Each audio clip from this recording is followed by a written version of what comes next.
if Congress doesn't investigate the military-industrial complex, and it won't because it's part of it, never has, doesn't get into the media. There have been some books about it. Nothing in the last several years any good. There are a couple of very good books about the American military empire. Quite a few books on that subject, but they have none of them that I'm familiar with have really gotten into the complex of how these things work. I think the answer to your question is the media has failed miserably, and I wish I could give you a better explanation, but I've been trying to figure it out for years. Well, Jim, Mark. I'm sorry. Mark was next. Ms. McCartney, You're next. you mentioned the Pentagon Papers, and it wasn't until the American people read those papers and understood that the Pentagon itself saw the war as unwinnable that things started to happen. You also mentioned other things, that the PNAC, or Project of a New American Century, that was well publicized, but nobody's ever read it. Recently, we've had General Stanley McChrystal come out and say that the United States is committing war crimes in Afghanistan, stating there's an ungodly number of people being killed, and I cannot justify so much as one of their killings. But yet the media is not reporting any of it, even though the public figures are saying it. Colin Powell himself is now calling the military-industrial complex the terror-industrial complex. Max Cleveland writes in his book that, talking to President Clinton, he says, why don't you stop this? He says, Max is a shadow government running things, and even as president, I can't stop it. This is in print, but yet nothing is ever said or done about it. Well, you see, These are all public figures. Yeah, what I'm trying to say is that that this complex involves people that have vested interest in war, and certainly the defense industries, but the degree to which members of Congress have vested interest in war is something that the public doesn't understand. I mean, it's a shocking situation. There are all kinds of illustrations. You know, when you try to close a military base that has no value, you can't close it because the congressmen in that area will fight to keep it open and all that. But really, the defense budget of the United States is essentially a jobs program. It's not a defense program, it's a jobs program. We prefer to spend money on weapons, many of which we don't need, rather than on human beings who we do need. Then.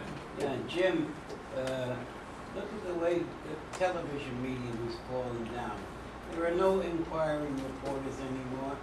Think about Ed Murrow and the papers that he used to put out, Harvest of Shame, the McCarthy story, Huntley, Brinkley, Eric Severide. You can go on with people who did journalistic investigation. But now that the news has become the part of the entertainment division of CBS, NBC, etc., they're no longer interested in doing that. They're only interested in numbers.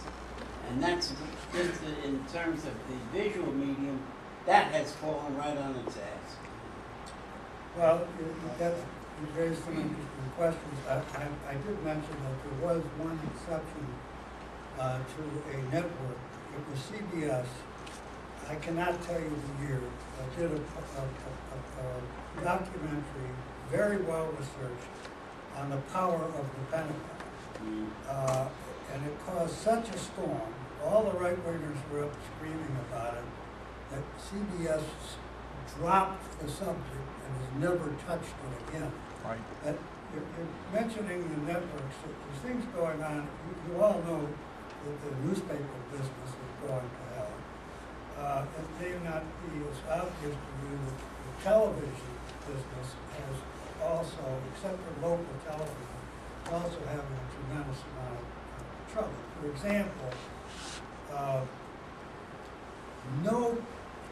none of the three big television networks, ABC, NBC, CBS today, has more than 10 foreign correspondents. None of them.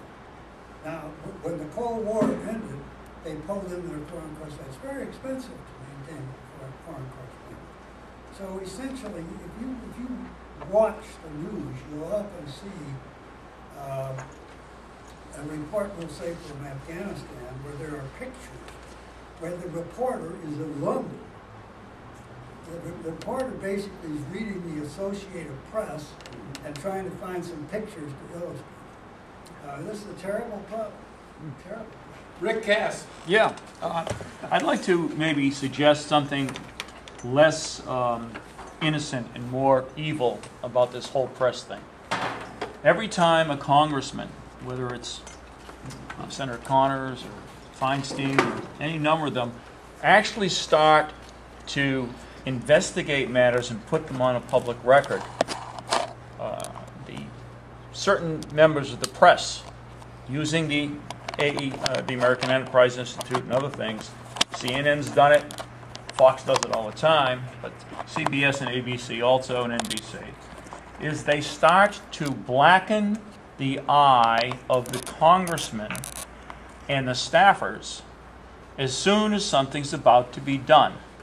And they take the wind out of their sails before anything gets done. And then the congressman has to make a choice between getting something done or going down in flames getting a specific thing done. And I've just seen this happen for 20 years as I've watched. And I wonder if you could comment on whether or not I'm being overly paranoid. Well, you're not paranoid if somebody's really following. Well, So I doubt it would be a paranoid. thank you. Rick. Yep. Thank you, sir. I spent several years actually in the military black programs with the Air Force, and I worked with Grumman, Northrop, Boeing back when they were standalone companies before they did all the mergers.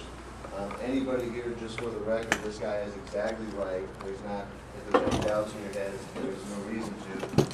This is the most honest and bravest man probably in the country right now to even be going out and saying what he says. But the answer, I don't have all the answers, but it seems to me someone's got to go in that actually knows how the programs work, know what all the tangles are that can't be BS, and has to be willing to risk their life to do it. And I think that's really what has to happen. Until we get someone who knows how the black programs work and who's willing to stand up there and actually literally risk his life, I don't think anything's going to change. Because you're talking about hundreds of billions of dollars, and one person's greasy body isn't worth that much. But what other suggestions do you have besides one person fearlessly going and recklessly just exposing it? I think I've told you what I think. Yes. I'll think about it. Okay, thank you. Questions? Yes, sir. Basic. We're from Downers Grove, Illinois, and we read the Daily News because that was the opposite side of the coin from Colonel McCormick's Tribune. Right. And it was a very good afternoon paper, and we enjoyed it. And but it fell by the wayside, and now the Tribune is somewhat more liberal, more middle of the road. Well, the Tribune has reformed a great deal from the days when I started working in Chicago, and Colonel McCormick was running it. It's still very conservative. It's not as bad as it used to be. And they do some great reporting from time to time. But the Sun-Times is nothing anymore. Daily News is dead.